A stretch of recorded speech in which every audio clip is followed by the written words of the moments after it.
One of the best ways to finish Friday off is by watching an episode of Rakugo. Episode 3 of Season 2. Best episode yet.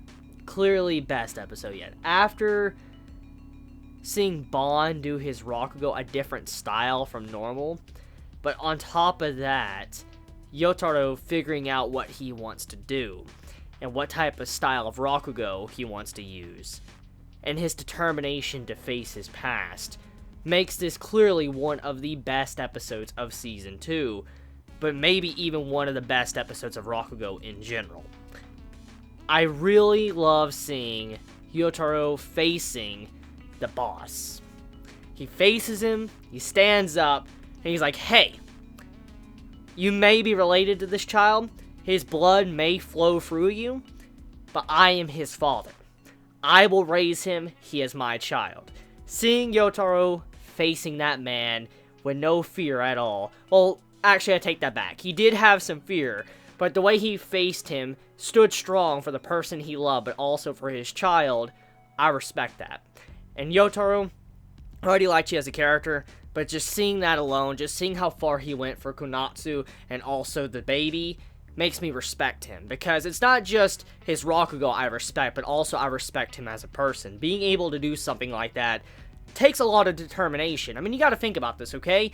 He comes from a very troubled past. He comes from a life of crime. He was imprisoned, and now when he's became big in Rakugo, he's, very popular now. His past is being, shown to the public, and everybody's talking about his, criminal record. And it's causing a lot of problems in his life right now, which is making him to where he can't perform Rakugo correctly.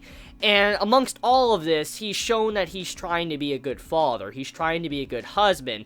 And to do that, he went out of his way to confront the very man that could possibly end his life and hurt everyone around him. And I love how Yotaro actually walks up, stands before this man, and he has the balls to do it, and he actually says what he wants to say to this man. And he uses his profession, which is Rakugo, to be able to make his case in point.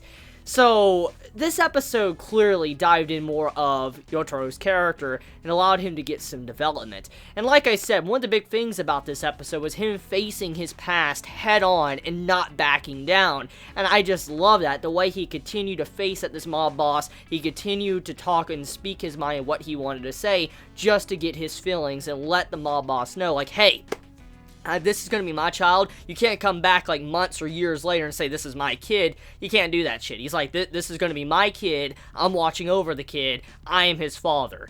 And that made me just like, yo, Yotaro, I love you, man. You're such a good freaking dude. Just doing something like that, it just shows you how much he does care. And he's not trying to be a shitty father, a shitty husband, or anything like that. He's trying to be a good man.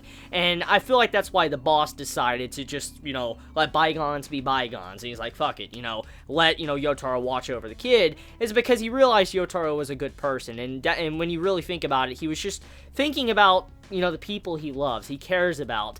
And I like the way he was very understanding of that. And on top of that, I do like how Yotaro kind of speaks about how his life has been troubled thanks to his criminal record. He actually finally speaks out about it. He talks about how he feels regret. The reason why he even took the fall in the first place and to actually be, put in prison, why he was in prison in the first place, was thanks to him not wanting his father to die. That's why he kind of took the blame and took the fall for the boss. He didn't want to, harm his father anyway. He didn't want his father to get killed. But the funny thing was that his father, even though he did everything he could to save his father, even though he imprisoned himself to protect his father died anyways. And that's a very sad part about it, because what he states is like, no matter what he would have done, he would have regretted something. For instance, if he would have, chose not to take the fall and not be imprisoned, his father would have been killed. But since he was imprisoned, his father still died regardless. He never was there for his father when his father did die. And so he's like, no matter what I did, I would regret. And he's like, if I really didn't want to regret and I wanted to live a life without regret, I would have not have chosen a life of crime like I did in the past. I I should have probably avoided it and stayed out of it completely, but he's like, I did it regardless. And so he realizes his mistakes, and he, at the time of that decision he made, he has no point in really regretting his decision, because there's nothing he could do about it. If he really wanted to not live a life of regret, he wouldn't have joined them in the first place. And it's kind of like him standing up and realizing what he did wrong with his life, and he's accepting the problems with him as a person, and he's trying to better himself for everyone around him and his child. And yeah, that's like I said, that's why I respect Yotaro and his character now after this episode. I mean, I already liked him, but just this alone really puts him in a whole new light and perspective, where he can really understand why he does certain things he does, and how much Rakugo really changed him and moved him as a person, and how it bettered him in the long run to be who he is today, and be a good husband, be a good, father. It just, you can see it clearly throughout this episode. Now, with all that being said, though, let's talk about Bon.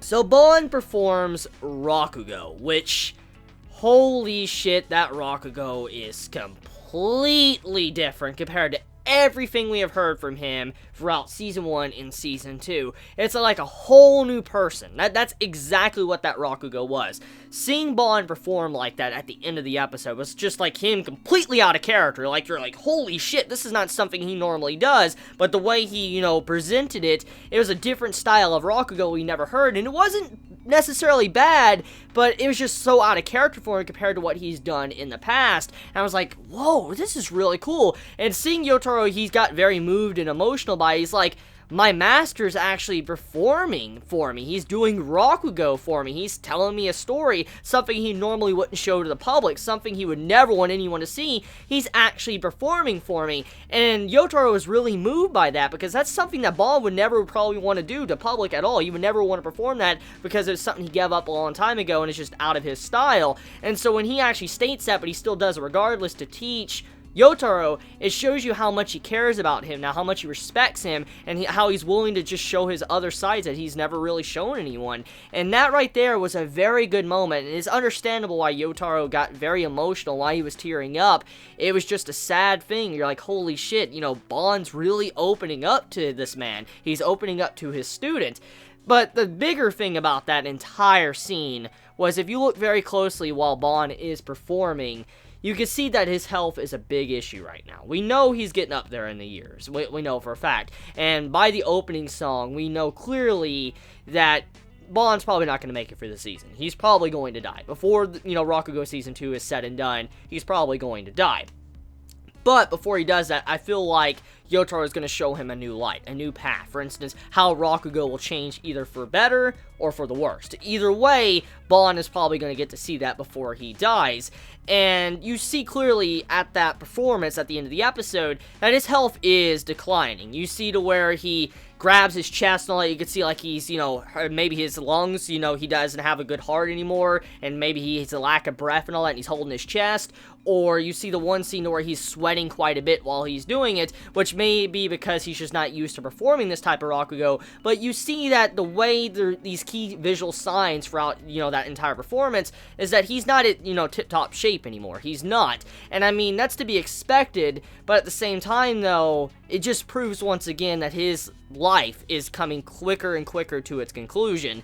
And, I mean, if we even think about it, too, if you look at the preview for next week's episode, it seems like we're going to have some form of time skip. Now, I could be wrong about that. Anime only, FYI. But, I mean, it looks like we're having some form of time skip, because if you look at the character in the preview for next week, it seems like the baby has grown up, maybe around age 6, 8, or whatever. It seems like the kid is actually grown up and is no longer just a baby anymore. I could be wrong about that, but that's what I'm assuming because of the preview. So, if that really is the case, that would mean Bon's going to be even older, and he's quickly getting closer and closer to that, final span of his life, to where he's about to, pretty much kill over.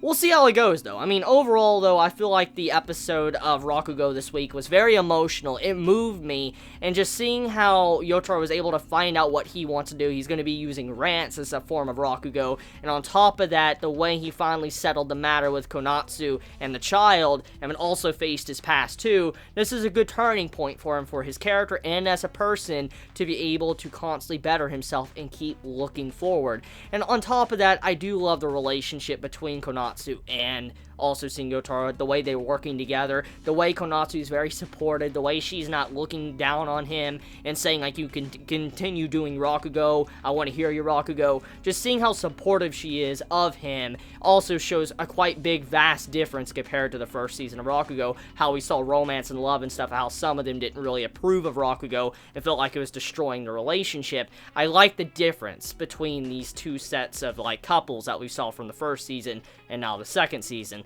So let me know your thoughts in the comments below. You'll have a wonderful day or night wherever you live. Please be safe. Chibi out.